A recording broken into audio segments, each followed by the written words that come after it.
Hello दोस्तों, मैं Vinod Singh Meena computer की क्लास में आप सभी का बहुत बहुत स्वागत करता हूं। तो आज की क्लास में हम चर्चा करने वाले हैं दोस्तों एमएस ऑफिस के एक और सॉफ्टवेयर जिसका नाम है पावर पॉइंट। तो आज हम सीखेंगे कि पावर पॉइंट को कैसे स्टार्ट करते हैं और कैसे उसमें काम किया जाता है, कौन कौन से कमांड और फंक्शंस का हम यहाँ पर यूज कर सकते हैं, स्लाइड किस प्रकार से बनाई जाती है, स्लाइड में कौन कौन से कंपोनेंट्स का उपयोग किया जाता है। तो शुरू करते हैं पहले लेआउट से कि हमें पहली बार जब पावर पॉइंट को स्टार्ट करेंगे वही डबल क्लिक के माध्यम से या स्टार्ट बटन के माध्यम से, तो किस प्रकार का लेआउट हमें दिखाई देता है। ये है आपका लेआउट, यानी कि यहाँ पर आप जब स्टार्ट करते हैं तो कुछ इस प्रकार की स्क्रीन आपको दिखाई देगी। और ये स्क्रीन किसकी है दोस्तों? ये है आपके पावर पॉइंट की। देखिए, जिसमें सबसे ऊपर होता है आपका ये ribbon comment task bar, title bar. और टाइटल बार के जो राइट साइड है यहाँ पर देखिए, ये रिबन को शो हाइड करने के लिए एक बटन यहाँ पर दिया गया है। यानी कि ये जो पूरी पट्टी होती है, जो मैं ऑलरेडी आपको एमएस वर्ड के टाइम पर बता चुका हूँ, यहाँ पर टाइटल बार होता है, ये मेन्यू बार होता है, ये पूरी आपकी रिबन होती है, रोलर होता है।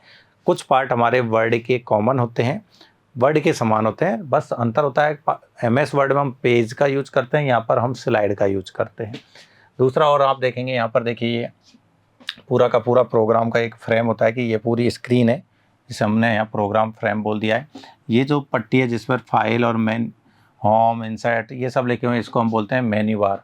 और ये पूरी जिसमें छोटे छोटे के हमारे कंप्लीट कमांड्स दिखाई दे रही हैं, ये वाली पट्टी वाइट वाली, ये एरिया, इसको हम बोलते हैं पूरी को रिबन। और रिबन में प्रत्येक मेन्यू के ये अलग से देखो स्लाइड लिखा हुआ है, ये आपका टेक्स्ट लिखा हुआ है, फॉन्ट, ये आपका पैराग्राफ लिखा हुआ है, ये आपका ड्राइंग लिखा हुआ है। तो ये कहलाते हैं आपके क्या? Group, same as MS word. जैसा हमने एमएस वर्ड को बताया था कि प्रत्येक टैब को या प्रत्येक मेन्यू को डिफरेंट टाइप्स ऑफ ग्रुप्स में डिवाइड किया गया है, अलग अलग ग्रुप्स में डिवाइड किया गया है। जैसे होम टैब को 5 ग्रुपों में बांटा गया था, यहाँ पर 7 में बांट दिया है। तो प्रत्येक को अलग अलग ग्रुप्स में यहाँ पर बांटा गया है। ये स्लाइड का एक प्रीव्यू है, छोटा पार्ट, थंबनेल आप इसको बोल सकते हो। क्या बोल सकते हैं इसको हम? थंबनेल भी हम बोल सकते हैं, स्लाइड का थंबनेल भी बोला जाता है। ये हमारी मेन स्लाइड है। नीचे नीचे वाली जो पट्टी है ये वाली, जिसमें हमें number of word, number of lines, number of slides दिखाई देंगी, इसको हम बोलते हैं स्टेटस बार। क्या बोलेंगे? Status bar. और जब आप स्लाइड पर राइट क्लिक करते हो तो ये स्लाइड की क्या कहलाएगी? राइट क्लिक की मेन्यू कहलाती है, जिसमें हमारे पास कई सारे मल्टीपल ऑप्शंस होते हैं। ये राइट साइड में यदि आप जाएंगे तो यहाँ तो होता है आपका जूम बटन, और जूम के पास में आप देखोगे तो ये होगा आपका क्या? व्यू बटन है आपका, दिखाई देंगे स्लाइड के व्यू, जैसे नॉर्मल, लेआउट, स्लाइड सॉर्टर, ये सब आपको यहाँ दिखाई देंगे, स्लाइड शो, कई सारे आपके क्या होंगे? मैं व्यूज़ यहाँ पर दिखाई देंगे।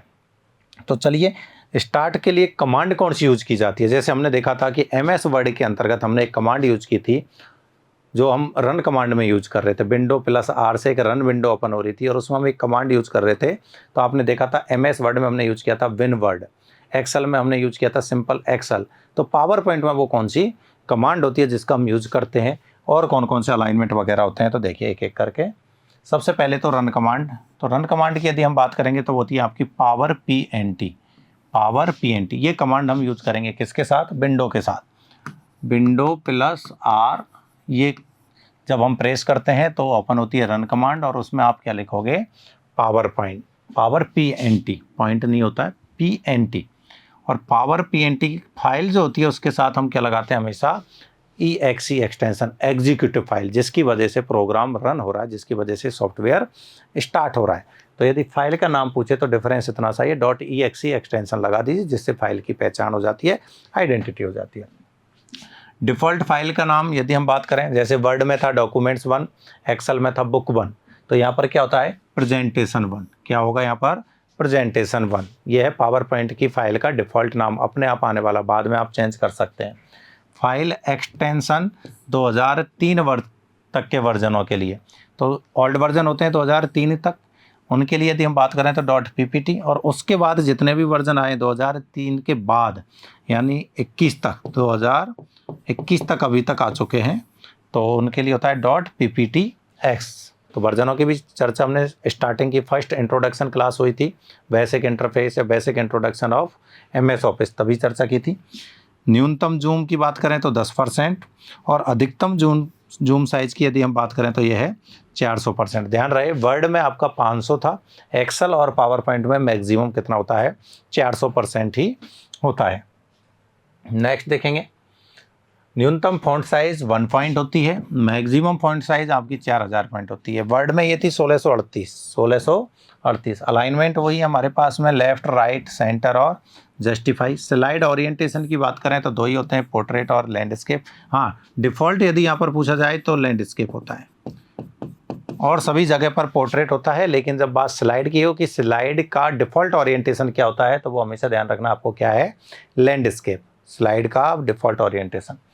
मेन्यूज़ की यदि हम बात करें मेन्यू बार पर, तो पहली मेन्यू हमेशा वही फाइल, दूसरी होम, तीसरी इंसर्ट, चौथी डिज़ाइन, पांचवी। अब ये ना तो वर्ड में होती है ना एक्सेल में होती है, ये सिर्फ इसी में पाई जाती है। ट्रांजिशन है, एनिमेशन है और स्लाइड शो है, यानी 3 स्लाइड ऐसी हैं जो सिर्फ और सिर्फ पावर पॉइंट का हिस्सा होती हैं। कौन कौन सी हैं एक बार फिर से देखेंगे, ट्रांजिशन, एनिमेशन और स्लाइड शो। ध्यान रहे 3 स्लाइड अलग हैं। यदि हम बात करें वर्ड में, तो वर्ड में अलग से थी आपके पास में, जैसे मेल मर्ज, एक थी आपकी रेफरेंस, वो और किसी का हिस्सा नहीं होती है, वो सिर्फ MS वर्ड का हिस्सा होती है।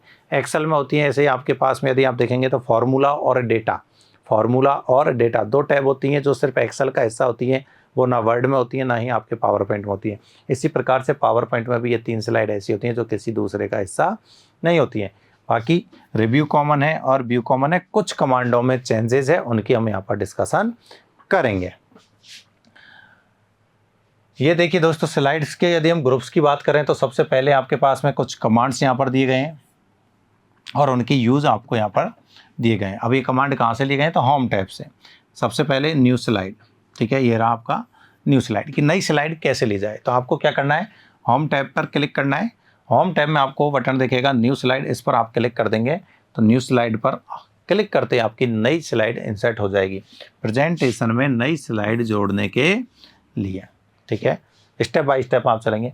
लेआउट, अब कि सर उस स्लाइड का लेआउट किस प्रकार का होना चाहिए, उसमें कितने अंदर पार्ट्स होने चाहिए, जिनको हम बोलते हैं जनरली प्लेस होल्डर के नाम से जाने जाते हैं, कितने ब्लॉक्स होने चाहिए, ये देखो इसके द्वारा स्लाइड का लेआउट बदला जाता है। ये रहा लेआउट का ऑप्शन, देखिए होम टैब में लेआउट पर जैसे आप जाएंगे तो इसमें आपके पास मल्टीपल ऑप्शंस दिखाई देंगे, जिनमें से ऑप्शन है आपके टाइटल स्लाइड मिलेगा, आपको टाइटल कंटेंट मिल जाएगा, सेक्शन हेडर है, टू कंटेंट है, टाइटल ओनली, ब्लैंक भी है, कंटेंट विद कैप्शन है, पिक्चर विद कैप्शन है। इस प्रकार के ऑप्शंस आपको मिलेंगे। किस पर क्लिक करने से, आपके लेआउट फंक्शन पर क्लिक करने से।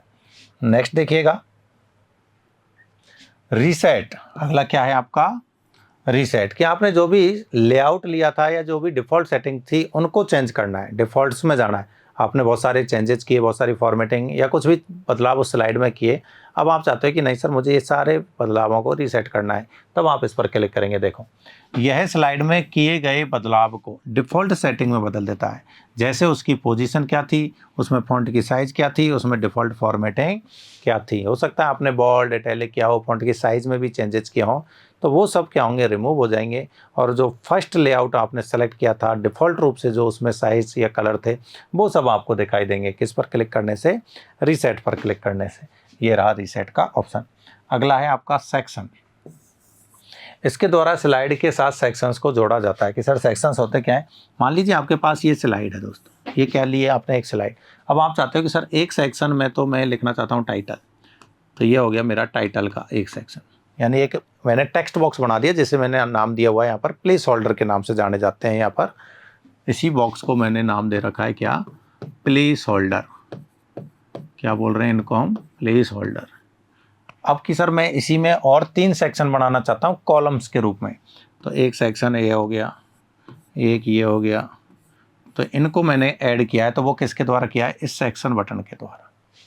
यानी एक टेक्स्ट बॉक्स बनाना है, मैं कहूँ प्लेस होल्डर बनाना या सेक्शन बनाना, एक ही बात है तीनों का मतलब। तो 3 ब्लॉक अलग अलग बना दिए यहाँ पर। तो ये किसके द्वारा संभव है, होम टैब में सेक्शन के द्वारा ये संभव है, इस ऑप्शन के द्वारा। नेक्स्ट आता है आपका एक ट्रांजिशन टैब। अब देखो ट्रांजिशन क्या है, एक इफेक्ट है। आजकल मोबाइलों में भी आता है, आप फ़ोटोज़ से स्लाइड शो बनाते हैं, तब भी आप एक फ़ोटो से दूसरी फ़ोटो पर जाओगे तब कुछ इफ़ेक्ट आएगा कि वो फ़ोटो आपको घूमते हुए दिखाई दे, या एक साथ ऊपर से नीचे आते हुए या नीचे से ऊपर जाते हुए, दाएँ से बाएँ, बाएँ से दाएँ, यानी लेफ़्ट टू राइट या राइट टू लेफ़्ट आप मूव करवाना चाहते हो, उसको रोटेट करवाना चाहते हो, स्पिन करवाना चाहते हो, तो किसी भी प्रकार का आप इफ़ेक्ट देना चाहेंगे तो वो कैसे देंगे? ट्रांजिशन। ये पूरी अपने आप में एक टैब होती है, अलग से सेपरेट टैब है, जो ऑलरेडी मैंने आपको बताया कि सिर्फ और सिर्फ पावर पॉइंट में पाई जाती है। पावर पॉइंट में ट्रांजिशन गतिशील प्रभाव के रूप में होते हैं, जो प्रेजेंटेशन के दौरान एक स्लाइड से दूसरी स्लाइड में जाने पर स्लाइड शो व्यू में होते हैं। ट्रांजिशन की गति को नियंत्रित भी किया जा सकता है, इसमें ध्वनि भी जोड़ी जा सकती है तथा ट्रांजिशन इफेक्ट को कस्टमाइज भी किया जा सकता है। यानी आपको बहुत सारे इफेक्ट्स यहाँ पर दिए जाते हैं। अब इफेक्ट के साथ साथ आप उसकी स्पीड को कम ज़्यादा कर सकते हो, उस इफेक्ट में आप किसी भी प्रकार का बदलाव कर सकते हो, स्पीड के साथ साथ आप उसमें साउंड भी ऐड कर सकते हो। ये देखो, ध्वनि भी हम इसमें ऐड कर सकते हैं। नेक्स्ट देखिए, कुछ नाम है, आप चाहें तो यहाँ पर देखें, एक है नाम फेड है, पुश है, वाइफ है, स्प्लिट है, रिवेल है, कट है, रैंडम है। तो ये सभी किसके नाम है? आपके ट्रांजिशन इफेक्ट्स के नाम है। अब क्या है कि ट्रांजिशन और एनिमेशन, बहुत सारे इफेक्ट कॉमन नाम के होते हैं, एक जैसे होते हैं, इसलिए जनरली यहाँ से क्वेश्चन पूछा नहीं जाता है। सिर्फ इतना ही पूछा जाता है ट्रांजिशन होता क्या है, तो हम उसी दौरान बोलेंगे ट्रांजिशन एक ऐसा इफेक्ट है, ट्रांजिशन एक ऐसा इफेक्ट है जो स्लाइड शो के दौरान एक स्लाइड से दूसरी स्लाइड पर जाते समय हमें दिखाई देता है, या दो स्लाइडों के बीच में इंसर्ट किया जाता है, ये भी हम कह सकते हैं। देखिए, साउंड इंसर्ट की जाएगी यहाँ पर, पिछली स्लाइड से वर्तमान स्लाइड के मध्य ध्वनि जोड़ सकते हैं कि जब हम एक स्लाइड से दूसरी स्लाइड में स्विच करेंगे तब हमें एक साउंड सुनाई देगी, साउंड सुनाई देगी। ड्यूरेशन, यानी हम उस इफेक्ट की टाइमिंग में भी परिवर्तन कर सकते हैं कि वो इफेक्ट हमें 2 सेकंड के लिए दिखाई देना चाहिए, 5 सेकंड के लिए या 10 सेकंड के लिए, जो भी हम टाइमिंग उसमें सेट करना चाहेंगे वो इफेक्ट हमें उतनी ही देर दिखाई देगा, उतने समय के लिए दिखाई देगा। ऑन माउस क्लिक कि अब वो इफेक्ट हमें कब शो हो, नेक्स्ट स्लाइड कब हो। देखिए, एक तो ऑटोमेटिकली एक फिक्स टाइम के बाद कि 2 मिनट के बाद नेक्स्ट स्लाइड आएगी और वो इफेक्ट हमें दिखाई दे। एक कि जब माउस से क्लिक करें हम, उसी के बाद वो इफेक्ट हमें दिखाई दे और नेक्स्ट स्लाइड पर जाएं। अगली स्लाइड पर जाने के लिए माउस क्लिक का प्रयोग करना। नेक्स्ट स्लाइड कब चेंज हो रही है? जब आप माउस का क्लिक प्रेस करोगे तब। आफ्टर, इसके द्वारा सेकंड के रूप में समय निर्धारित कर अगली स्लाइड को आगे बढ़ाया जा सकता है। यानी यहाँ पर जो आप टाइम डालोगे, ये रहा देखिए आफ्टर, यहाँ मान लीजिए मैंने डाल दिया 2 मिनट, कितना डाल दिया? 2 मिनट। तो इसका मतलब हो गया कि अब जो नेक्स्ट स्लाइड ओपन होगी, करंट स्लाइड के बाद नेक्स्ट स्लाइड जो ओपन होगी वो कितने देर के बाद होगी? 2 मिनट के बाद ही ओपन होगी। 2 सेकंड है तो 2 सेकंड के बाद, 2 मिनट है तो 2 मिनट के बाद। ठीक है, नेक्स्ट देखेंगे एनिमेशन। अब ये भी एक इफेक्ट है। अब ध्यान रखना, ट्रांजिशन तो 2 स्लाइडों के बीच का इफेक्ट था, यानी वो तभी दिखाई देगा जब आप स्लाइड से स्विच करोगे तब। और एनिमेशन है स्लाइड के कंटेंट पर दिए जाने वाला इफेक्ट, यानी स्लाइड में कुछ लिखा हुआ है, आपका कुछ भी टेक्स्ट है, कोई कंटेंट है, उस पर जो इफेक्ट आपको दिखाई दे रहा है उसे हम क्या बोलेंगे? एनिमेशन बोलेंगे। ये देखिए, स्लाइड के टेक्स्ट, पिक्चर, क्लिप आर्ट आदि पर एनिमेशन लागू किया जाता है। एनिमेशन किसी टेक्स्ट या पिक्चर को गतिशील रूप में बदलता है। अब मान लीजिए आपने आपका नाम लिखा, अब आप चाहते हो कि वो नाम ऐसे घूमते हुए आपको नज़र आए किसी फोटो पर, किसी पिक्चर पर या स्लाइड पर, वो नाम आपको कैसे दिखाई दे? घूमते हुए दिखाई दे। तो उसके लिए आपको किसकी रिक्वायरमेंट होगी? एनिमेशन की। अब सेम चीज़ें लागू होती हैं कि इस एनिमेशन की भी स्पीड को हम कंट्रोल कर सकते हैं, इसकी टाइमिंग में परिवर्तन कर सकते हैं कि वो जो इफेक्ट है हमें कितने समय के लिए दिखाई दे। एडवांस एनिमेशन की यदि हम बात करें तो इसके द्वारा देखो, ऐड एनिमेशन, किसी एनिमेशन इफेक्ट को सेलेक्ट कर किसी ऑब्जेक्ट जैसे टेक्स्ट या पिक्चर के साथ जोड़ा जा सकता है, यानी एक को ही और दूसरों के साथ भी हम ऐड ऑन कर सकते हैं।